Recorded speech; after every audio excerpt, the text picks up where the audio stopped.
Oh, hey everyone, this is the Film Buff Gamer Guy, and I've been playing some Sonic Frontiers lately, and I've been playing it on the PlayStation 5, and I got it with the game on the Steelbook from GameStop, which is pretty cool, but anyway, I was thinking, since I got a PS5, and many games, AAA games from today are still being released on the PS4 still. And I was thinking that are video game consoles having longer lifespans? So, if you're not following the game industry or politics really, there had been a global chip shortage for the past couple of years. And that makes it a lot harder for consumers to be able to purchase the next gen consoles, the PlayStation 5 and Xbox Series X, which it's bot scalping and the global chip shortage. Those two things made it hard to buy the next gen consoles. I managed to find one, and I didn't, and I thank God I didn't had to pay for the inflated price. So I was thinking, should Sony move on? Should all the third party companies just ditch the PS4 and move on? I think yes in terms of quality, and I think yes. I think Sony and Microsoft and other third party companies should move on. I think they should. It's really not just a yes or no answer, really. It's just both yes and no at the same time, because there are disadvantages of choosing one. Like if third party companies or Sony or Microsoft decide to ditch the PlayStation 5 and focus only on the ninth gen consoles, that means video game sales will go down, both physical games and digital games, because the thing is, a lot of people still have the PS4 and still have the Xbox One. They still have the 8th gen consoles, and they might not be able to buy those games if all developers just ditch the PS4 and Xbox One. It's just it might bite third party developers. It might both third party developers and first party developers in the ass, and I think that might backfire. And if developers are still developing games on the PS4 and Xbox One, I'm still aware of that. But there are still games that aren't that are ninth gen exclusive still, like the new Spider-Man game's going to be PS5 exclusive. It's not going to have the PS4 version. Or Gotham Knights, that's going to be on next gen hardware. And Starfield, which is only on the Series X, can't play on Xbox One. There are still some games coming out that are exclusive to ninth gen consoles still. But I think the problem is that games are not going up graphically at all, because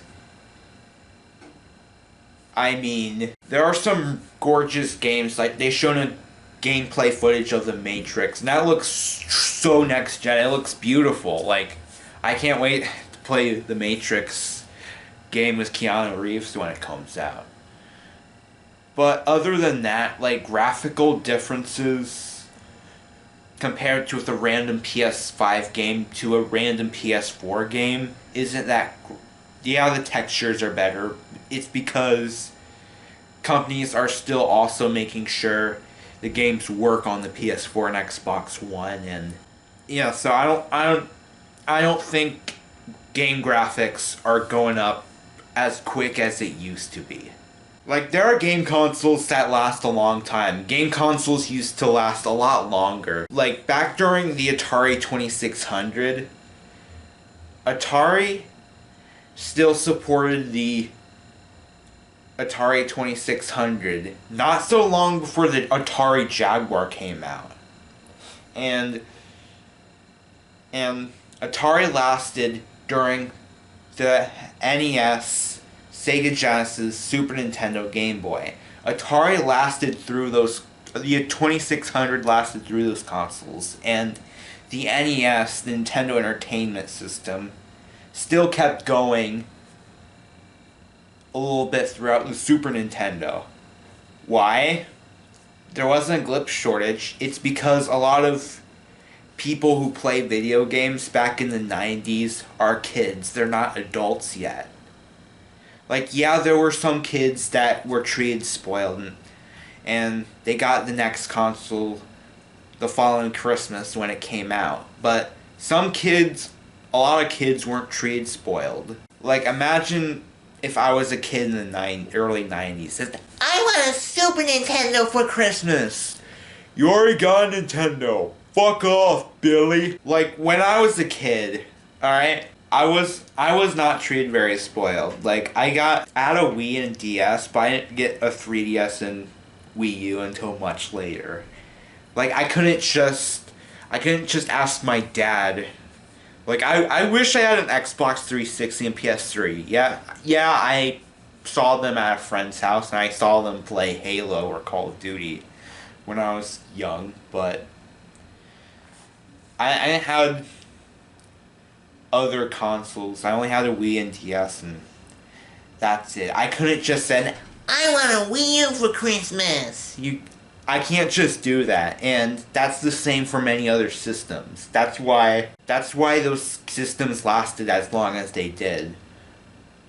But as the demographic in video games change, game consoles now have shorter lifespans because of that. Because the average gamer today is over in their 20s or in their 30s.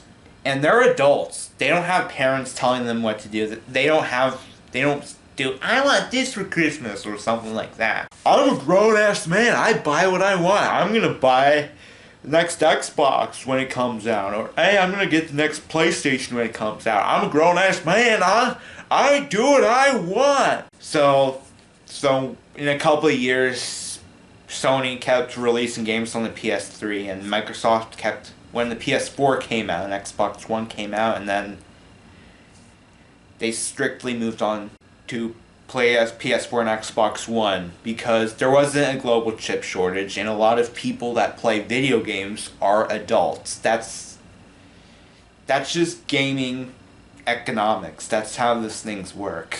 And I feel like the Nintendo Switch is gonna last longer because it is still a popular system, despite being an underpowered system and being underpowered. Yes, there are technical achievements with the thing, like they ran The Witcher 3 and Dying Light on there, which is really impressive. And one thing I would like is have Grand Theft Auto 5 running on the Switch. I've been playing that lately, but that's off topic. I think the PS4 and Xbox One are probably gonna last another 2 or 3 years until Sony or Microsoft decides to move on. There is a Global Chips Act, which is good, which is a good thing that Biden passed, which would benefit the gaming industry, will benefit the tech industry, will benefit all sorts of industries. And hopefully the global chip shortage would help bring the gaming industry out of the global chip shortage, and consoles will be easier to get. You can be able to walk into a Best Buy and Target and get a PS5 or a Series X. This is the Film Buff Gamer Guy leaving. Have a good one. I salute you.